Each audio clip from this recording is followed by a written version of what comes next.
Hello everyone, welcome back to Aarambh Archives. Today we are going deep into the story of a city that has lived many lives. A city that has been a sleepy village, a royal settlement, a cantonment, a garden city, a knowledge hub, and finally a global tech capital. This is the complete history of Bengaluru. From ancient inscriptions to Kempegowda, from Tipu Sultan to the British Cantonment, from Indian Institute of Science to ISRO, and from first IT companies to the Silicon Valley of India. This is not just the story of a city, it is a story of transformation, a story that stretches across more than 1100 years. Let's begin. Our journey begins more than 1,000 years ago, in the year 1893 CE. In a quiet village called Begur, south of present-day Bengaluru, a stone inscription was carved. This inscription, found in the Veerabhadra temple, contains the earliest known reference of the name Bengaluru. It records a battle between two local rulers, but more importantly, it tells us something crucial. This region was already inhabited and politically active over 1100 years ago. In those times, the area was filled with forests, small lakes, farmlands, and tiny settlements. People depended on agriculture, cattle, and local trade. This was not yet a city, just a peaceful piece of land that had no idea what destiny awaited it. One of the most popular legends about Bengaluru is the story of Bendhakalu Ooru, which means the place of boiled beans. According to the story, King Veeraballala, while hunting, lost his way in a dense forest.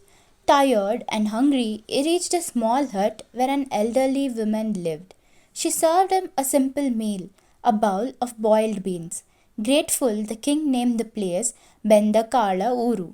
Over time, this became Bengaluru. Whether the story is true or not, it is a part of city's identity, a reminder that Bengaluru's roots lie in simplicity. The real birth of Bengaluru as a city happened in the 16th century. Around 1537, a visionary chieftain named Kempegowda I, under the rule of the Vijayanagara Empire, decided to build a fortified town here. He constructed a massive mud fort with 8 gates. These gates formed the early structure of Pete Bengaluru, the old city area. Kempegowda also developed markets called petes, lakes known as keras, temples, and irrigation system. He created the famous towers, the Kempegowda Towers, marking the boundary of his new city. His vision was clear: a self-sustaining trading town, a safe settlement for farmers and merchants, and a place that could grow economically. Thanks to him, Bengaluru took its first true shape as a planned city. After the decline of the Vijayanagara Empire, Bengaluru became a much desired territory. The Marathas briefly controlled the region. The Mughals taxed it. Local chieftains fought for it. Why? Because Bengaluru was perfectly located for trade and military strategy. This was the time of instability, but also a time when the city attracted more attention. In the 18th century, Bengaluru came under the rule of Hyder and later his son Tipu Sultan. Hyder loved gardens. He began planting decorative and functional gardens all around Bengaluru. Tipu Sultan continued his tradition. Together, they introduced exotic plants, organized parks, water systems, and large green spaces. These foundation efforts eventually gave Bengaluru the nickname the Garden City of India. Tipu also strengthened the city militarily, building a stone fort and improving the city's infrastructure. His connection to Bengaluru was deep.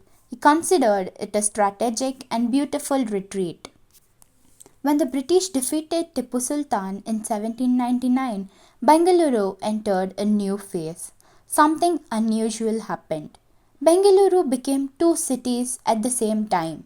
The first one, the Pete, Old Bengaluru, Indian markets, traditional houses, and local culture. The second, the Cantonment, British roads, churches, clubs, bakeries, large bungalows. MG Road, Brigade Road, Cubbon Park, St. Mark's Church, all these came from the British cantonment. The two city structure created a unique identity. Indian tradition on one side, European lifestyle on the other. This duality shaped modern Bengaluru. In the early 1900s, an idea was born to create India's greatest scientific institute. Industrialist Jamsetji Tata, along with the Maharaja of Mysore, founded the Indian Institute of Science in Bengaluru. This transformed the city. Students, scientists, and researchers from all over India began arriving.